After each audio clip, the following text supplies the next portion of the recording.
Hello, Soul Tribe.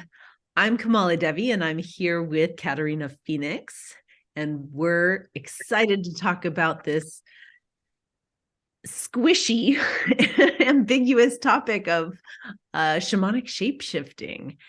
And so I want to start off by celebrating what a powerful shapeshifter you are, Katerina. I feel like you have this extraordinary capacity. As I've watched and worked with lots of people in the field, you really have a superpower in this. And so I want to hear a little bit about how that started for you. But before we do, if you just want to introduce yourself a little bit, and then let's talk about your story. My name is Katerina Phoenix. I live in San Diego and am a coach. I help people find aspects of themselves that they've been searching for and have been having difficulty accessing for a long time. And much of what we're going to talk about is the practices that I've developed to transform my own life and see if those can help you. Yeah, it's great because coaching is like one passionate, powerful identity. And so is being, a lover and a parent, and you have lots of different identities, right? And I'd love to hear, how else would you describe yourself? I am a parent. I have an 11-year-old daughter who I'm a full-time parent of. I'm polyamorous. I have a wife. I have several lovers that are all very important to me. And I just feel very blessed with my life, to be honest. It's transformed into something I never would have guessed could have become so much fun with so much love and so much fullness. Mm-hmm. Speaking of transformed, how would you identify? Do you identify as trans, as non-binary, as what's, I know you're way more fluid than labels could contain, but what's your favorite kind of identity in the sexuality department? I actually prefer two-spirit. I really like the two-spirit of the Native Americans because it encompasses kind of everything. The ability to go out and go hunting with the boys, and the ability to stay and do the work with the women is in older traditions. And I like that. I feel like I am both a female and a male. Love it. I want to hear a little background. I know we could talk all day about this, but just a little bit about your gender journey, how it, when you woke up to being two-spirited and how that looked. It's funny because it's actually the thing we're talking about is the question you asked me, in a sense that I lived the first 48 years of my life feeling like I was living in a tiny little box where I had to be a certain way. I had to be a boy, and that was all I knew. But I knew there were so many other things I wanted to do. But almost every desire I had seemed impossible. It seemed like I couldn't do it until eventually it got to a point in my life where I looked at my life and realized I just didn't really want to continue going on like that. And if that was how it was going to be, I was kind of getting to a point of wanting to check out. And I'd been living in this way where I was so afraid of change and being perceived as making large changes in my life because I was so afraid of being judged by myself and others. And then once I started making those changes, it became very addictive because it was so rewarding and so fun. A little bit of change and I'd get a big hit of freedom and motion and just being able to finally breathe. This is where I have to say you are truly unique, because change scares the shit out of most people and they resist it so much. So, I've known, we've been dancing together for how long now? It's been the last about 3 years. And we know each other very deeply in the last 3 years. And I have watched you change and change again and transform. And that's not a very long time. Most people just like dig their heels in and have the emergency brake, and they make a little change and then they take a few steps back and they regress. And I just watch you be like, I'm just going to keep free falling into this new form. And so I'm curious a little bit about, yes, it sounds like you really love change. How did you get to a place where you could embrace it from the resistance that you were into the place where now that's, what you're all about? What I realized I was doing, what was allowing me to transform quickly, was that I learned to separate my action from my identity. So in the beginning, let's say I wanted to go out wearing a dress and a wig. My identity did not support that. Like, there in no way was that okay for a middle-aged man with a wife and 3 kids to go outside with a dress and a wig. It just didn't compute. But I wanted to do it anyway. And so I gave myself this permission of saying, I'm going to try it. And it doesn't have anything to do with me as a person. It's just trying something on and seeing how it feels. It's just an experience. So I'm just going for the experience. And then the next day, I wanted that experience again.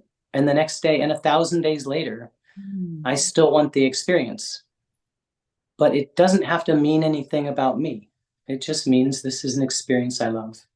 I love that. It's, I don't typically quote the Bible and I don't want to advocate misquoting this, but this idea of separating, the sin from the sinner. There's the hey, there's this behavior and it's not who I am, because I think in that deep sin, by the way, is also when we miss the mark and we're not aligned with ourselves, not aligned with our values. And so, when we subvert that and we kind of, take pride in the sin of it, basically we're saying, oh, that behavior is not me because I have enough strength in who I am to not be defined by how I be. And that there's that important distinction. Yeah. Tell me a little bit more about that separation between self and behavior. Because I think that's what you're saying is here's the key is that we don't have to define ourselves by our actions. The first 2 years I was transitioning, I was in complete denial that I was trans. I actually went in to have facial surgery and later breast augmentation. And I still was in denial, to the point that I said, even if I decide to detransition and go back to living as male, I'll be okay having a more feminine face. The breasts I was a little iffy on, but it was this idea that when I heard, listen to your body, and this is something I started doing, and that came a lot from you, was what I found in life is we get messages when we try things. And so for me, the inquiry was, am I really hurting anybody in trying to change my life in certain ways? And then when I felt into it, I really wasn't being malicious. I wasn't doing it to hurt anyone. It was just, I didn't feel these were things I could really do with my identity. And I couldn't figure out how to change my identity to be okay with them. But I still wanted to do them. So I did. And I just said, even though I'm not the kind of person who is trans, I'm sure enjoying dressing up as a woman. And the next day I still enjoyed dressing and my body loved it. I was happy. I felt great. I don't know why. I still don't really know why I enjoyed it. And I still enjoy it. And over time, my identity has shifted to where I am the kind of person. But it took me a few years of just... I want to highlight those first couple of years. It was so discrepant that it was not integrated.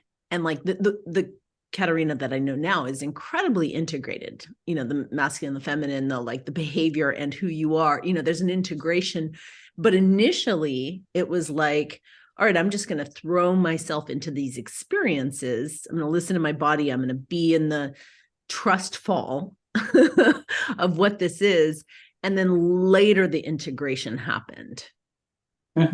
Because I do believe that when we are being raised, it's a process of integrating us into society, into our family, and ultimately into our identity. And quite often for myself, I found that there were a lot of parts of my life that didn't feel good.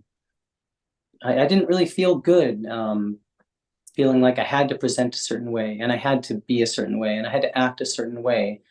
It was how I'd been integrated.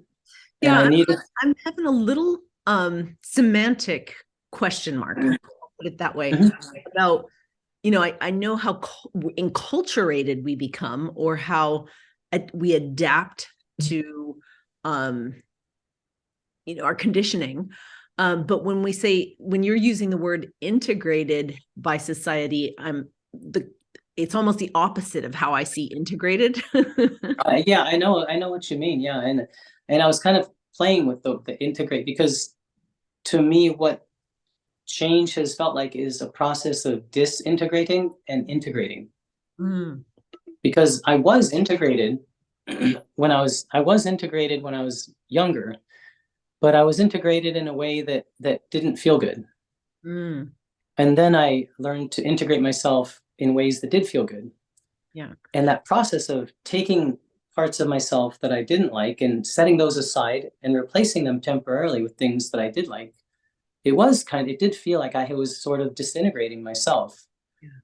Yeah. And then as I have accepted those parts as new parts that are now permanent, and they've found a permanent home, I have become integrated. But there is this process of shamanic shapeshifting is very much a process of sort of intentionally disintegrating oneself and then reintegrating new pieces into our lives. This disintegration is very central, like to the shamanic death, to the death of the ego, to the letting go of who and what we think we are to become who we actually are. And I'm curious about your shamanic path. Like, we're talking a lot about, the transformation of your body and the unlearning of culture and the identity pieces.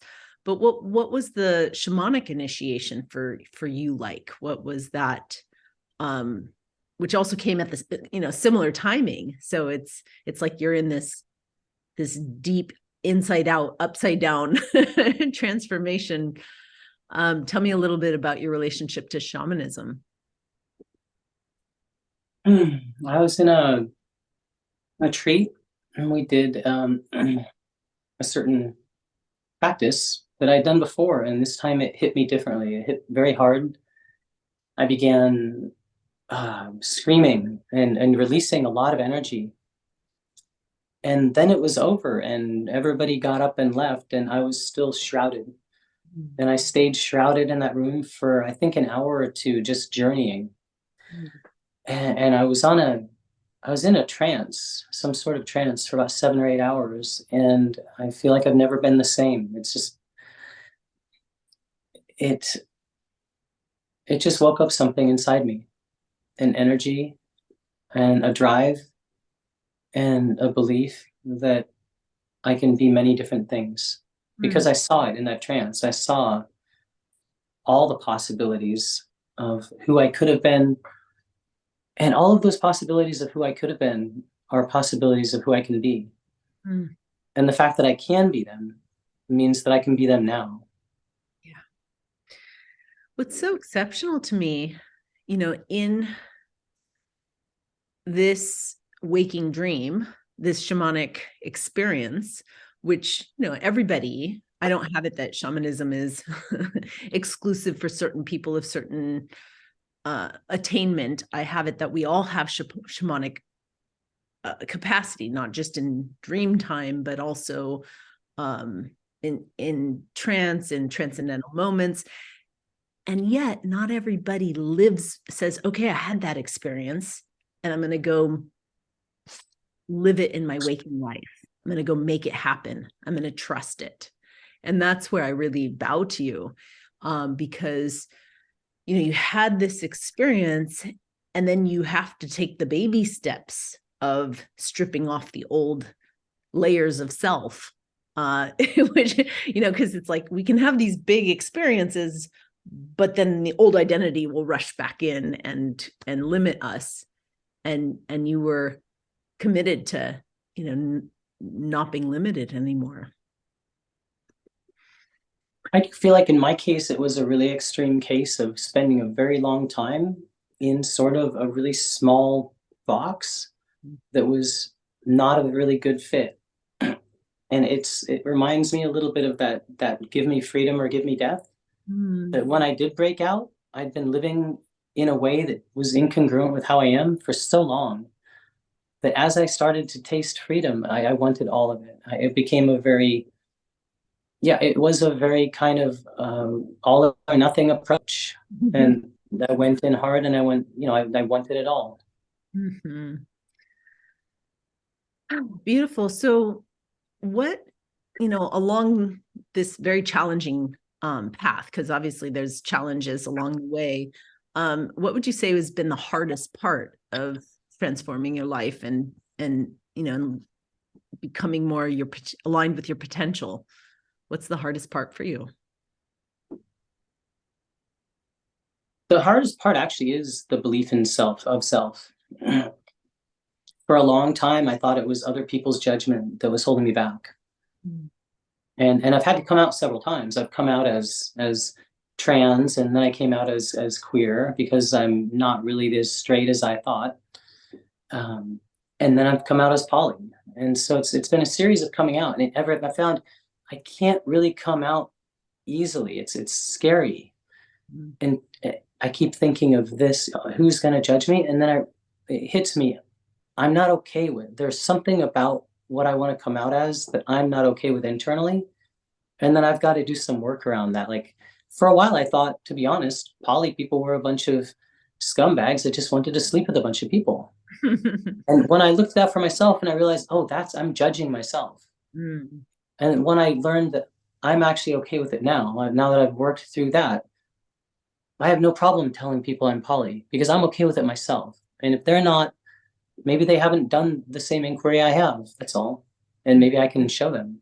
But in every case, it's always been me internally that's holding myself from greatness, from being the way that I want to show up in the world. Yeah. I love that you not only say, hey, my biggest challenges are all from within, but you also point at the fact that the apparent external challenges are actually just projections from internal challenges. I hear that. That's beautiful. And that's a lot of our time. I spent months and months and months waiting, trying to figure out how to get the people in my life to accept me as being trans once I came out to them. And then I realized it has nothing to do with that. It had to do with me being okay with it myself. Yeah. And then it was quick. Yeah. Coming out was quick. And so a lot of what I get people to question is, why does it take so long? Because I think we're taught that change takes time. And there is some truth in that, but not as much time as people think. Because I think quite often we're externalizing our change and saying, once I get this person and that person, I get this dialed in, and we've got all these things. And ultimately, it's really internal work. And so for me, what I found is when I focus on the internal work, I can do that much more quickly and accelerate my growth. That's beautiful. So I know this is so juicy of a topic that we could talk all day. And I just wanted to give like a taste or a sampling of your transmission to our tribe. And I'm curious if somebody feels resonant and wants to go deeper, wants to work with you, what would that look like? It might look a little challenging because that really is what I specialize in, is challenging people on many levels. And so, especially for people who have sort of been around the block and maybe tried a few things and feel like they're hitting their head against the wall and not really making the progress that they'd like, I think I offer a very unique approach to personal growth and transformation. That is something that people probably haven't tried. And it's going to look a little bit more challenging in terms of having belief systems questioned, because this is deep internal work, and that's where I point people is straight back at themselves. So for people willing to take a deep look at themselves and get the big results, I would encourage you to give me a call and we'll have a discussion. Great. So, what's your, I'm going to post your website on this video, but go ahead and, how can we contact you? KaterinaPhoenix.com. Great. So, anything else that you want to share in parting? Any closing wisdom? I would just like to say it really is possible to have the life of your dreams. And as you know, you met me over 3 years ago, and life was difficult. And I'm not talking of my circumstances. I actually had more money and more affluence, and I have shut my old company down. It's no longer what I want to do, and this is what I'm doing in the world. This is my life's work. And what makes life so great isn't all that external stuff, it's internal. And it's been an amazing journey, and that's what I want to share with the world, is how to get there. You are such an inspiration to me. I really love having you as an ally on the path. So I'm looking forward to other people connecting with you, and I look forward to another conversation soon. Take care. I like that. Yeah, me too. Thank you.